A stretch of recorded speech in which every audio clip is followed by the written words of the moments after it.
171 BCE. The Roman Republic and the Kingdom of Macedon stand on the brink of total war. This is the opening chapter of the Third Macedonian War, a struggle that will decide the fate of Greece and reshape the balance of power in the Mediterranean. Today, we're diving into the dramatic events of the Battle of Callinicus. After decades of tension, Rome had grown suspicious of Macedon's new king, Perseus. Son of Philip V, Perseus was rebuilding Macedonian influence across Greece, forging alliances, strengthening the army, and quietly restoring his kingdom's prestige in the wake of Macedon's defeat at the Battle of Cynoscephaly in 197 BCE. To Rome, that looked like a threat. In 171 BCE, war was declared. Rome sent a large consular army across the Adriatic under the command of Publius Licinius Crassus. Their mission? Break Macedon's power once and for all. But the first clash would not go as Rome expected. The two armies met near the town of Callinicus in Thessaly, a region of rolling plains ideal for cavalry action. Perseus moved first. He advanced south with a strong force of cavalry and light infantry, aiming to test the Roman army before committing to a full-scale engagement. Rome responded by sending out its own cavalry and allied Greek troops. What followed was not a full battle, but a fierce and chaotic cavalry engagement. The exact numbers of troops on each side is largely unknown. On the Macedonian side, the army included elite companion cavalry, Thracian horsemen from the Odrysian kingdom, light infantry support, and 400 slingers and skirmishers. Their phalanx infantry was held in reserve. On the Roman side, the army included Roman equites and allied Italian cavalry, 200 Gallic cavalry, and 300 Thracian cavalry mercenaries supplied by King Eumenes II of the Kingdom of Pergamon, 400 Thessalian cavalry, Greek auxiliaries,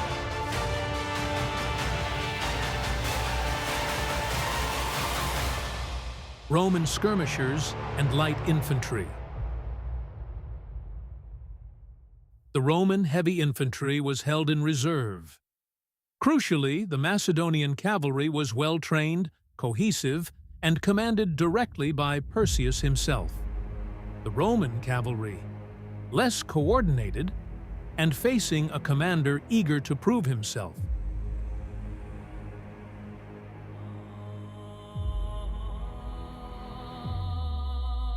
The battle opened with skirmishing, as arrows were released and javelins were thrown from both sides, while cavalry probed for weaknesses. Then Perseus launched a powerful charge. The Macedonian horse struck with discipline and momentum, driving into the Roman cavalry lines. The Ajama cavalry, some of the best in Greece, exploited the Roman flanks with help from the Thracian cavalry mercenaries. The Roman cavalry began to break formation. Panic spread. The Macedonian cavalry under Perseus flanked the Roman center without resistance. The Roman and allied forces were driven back toward their camp, suffering significant casualties in the retreat.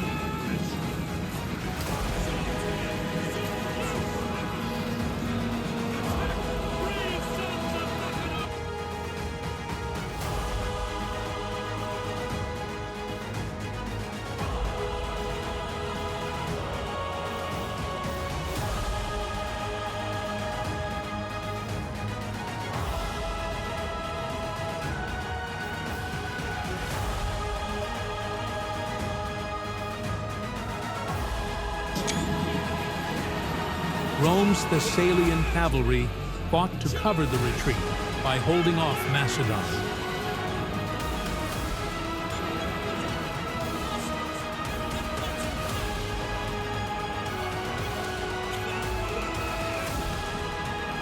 Ancient sources suggest around 2,000 Roman and Allied losses, with far fewer Macedonian casualties. It was a clear tactical victory for Macedon. But here's where history turns. Despite the victory, Perseus did not press the advantage. Instead, he kept the Macedonian phalanx in reserve. He withdrew instead of launching a full assault on the Roman camp. Why? Historians debate the reasons. Fear of Roman infantry superiority. Overconfidence that a diplomatic settlement might follow. Or simple caution. The Roman heavy infantry did not have a chance to engage as a result. Whatever the reason, Perseus missed a golden opportunity. Had he attacked decisively, Rome's campaign in Greece might have ended before it truly began. The Battle of Callinicus was not decisive, but it revealed critical truths. Macedonian cavalry was superior early in the war. Roman command in Greece was initially disorganized. Perseus was capable, but cautious. Rome would regroup. Within 3 years, at the legendary Battle of Pydna, the Roman legions would shatter the Macedonian phalanx and end the Antigonid dynasty forever. Callinicus was Perseus' moment of advantage. Pydna would be Rome's moment of destiny. The Battle of Callinicus is often overshadowed by later Roman victories, but it stands as proof that Rome was not invincible.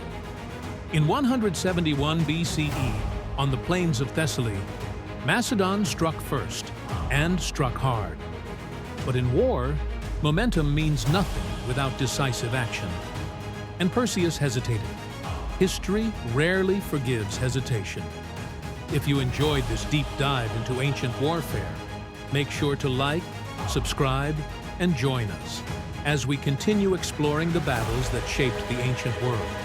Because history is never as simple as victory or defeat. It's about the moments in between. Tune in for when we cover the Battle of Pydna in 168 BCE in the next video.